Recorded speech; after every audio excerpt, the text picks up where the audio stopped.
Do you ever feel like your own worst critic?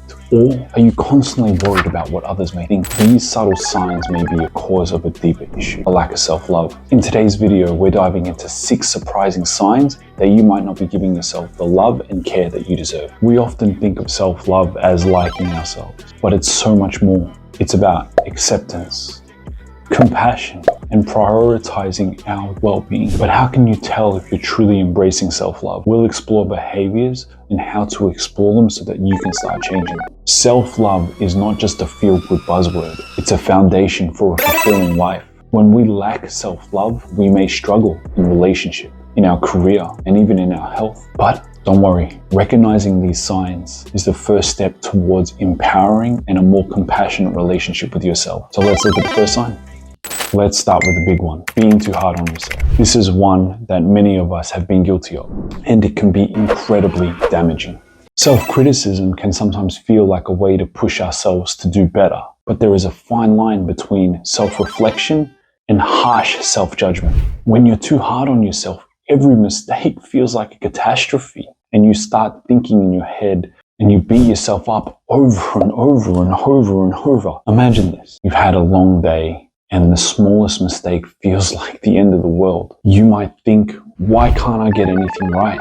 But this kind of thinking isn't just exhausting, it's detrimental to our health because it can lead to feelings of inadequacy, anxiety, and even depression. Think about a time when you criticized yourself harshly. How did you feel? You know, I've seen so many people constantly doubt themselves and their abilities. It's heartbreaking. For instance, I used to think that if I wasn't constantly achieving, then I was failing. It wasn't until I started acknowledging my small little efforts and my little wins that I began to feel more at peace. But here's the good news. Recognizing this first step is a sign towards making a change. If you're ever criticizing yourself, pause. If you're being harsh, pause and reframe and ask yourself, would I say this to a friend? Obviously not. So why say it to yourself? Remember, progress is more important than perfection. Embrace your efforts and learn from your mistakes. Let's talk about self-compassion. It's a term misunderstood often and overlooked, but it's a vital aspect of self-love. It's about treating yourself with kindness and understanding that you would offer to a friend. When you lack self-compassion, you tend to be your harshest critic. You might think that being hard on yourself is going to help give you the drive to improve, but mostly it has the opposite effect. It can lead to feelings of worthlessness and self-loathing. Imagine a friend comes to you and they've made a mistake. You'd most likely reassure them, right? But when it's ourselves, we might say things like, oh, why does this happen? Why do you keep doing this? You can't get anything right. Why does this happen? But when it comes to ourselves, we might say things like, how can I be so stupid?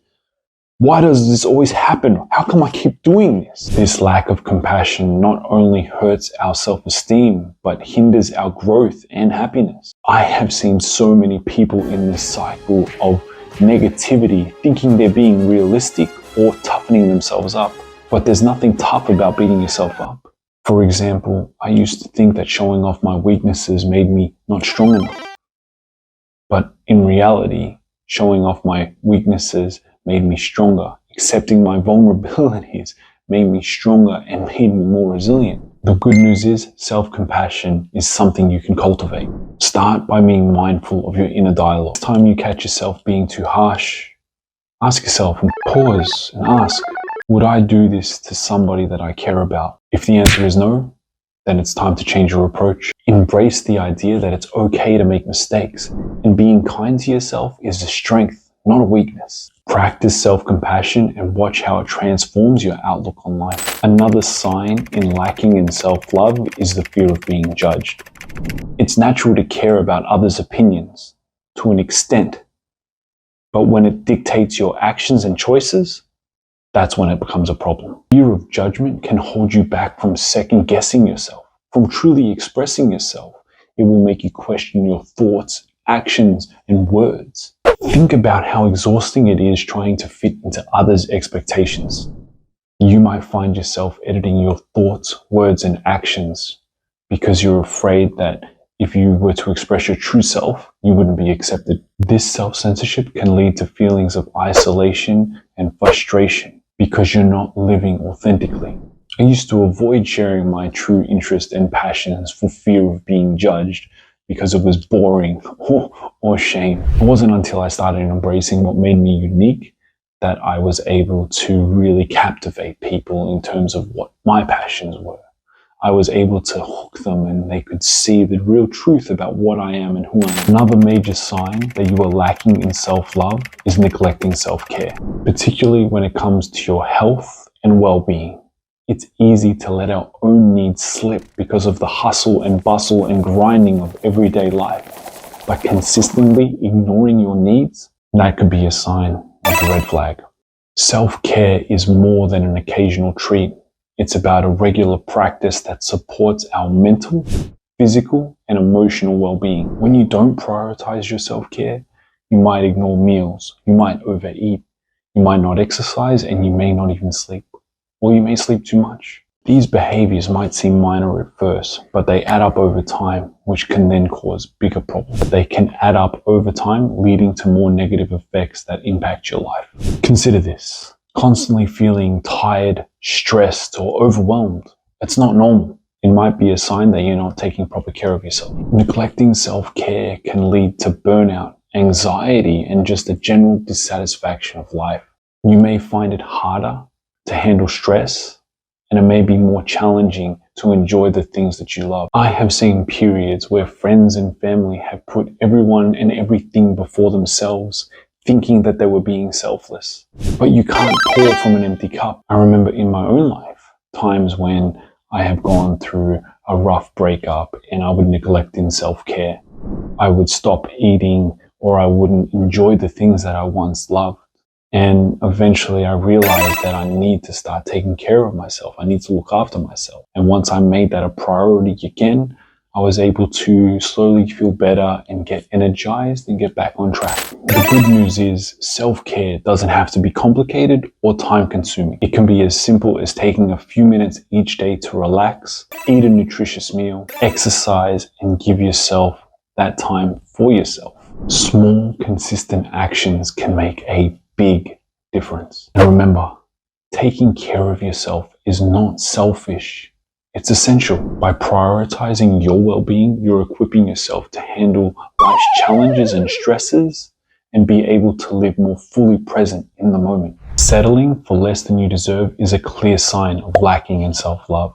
You might put up or accept situations in relationships or with work because you feel as if you're not worthy, as if you don't deserve it. When you don't believe in your worth, you might accept situations, relationships, or a career that doesn't truly fulfill you. Settling often comes from fear of rejection, fear of failure, or fear of the unknown. You might think that it's safer to stay in an uncomfortable but satisfying situation. You might think that it's better to stay in an uncomfortable situation because it's safer than pursuing and putting yourself at risk for something better.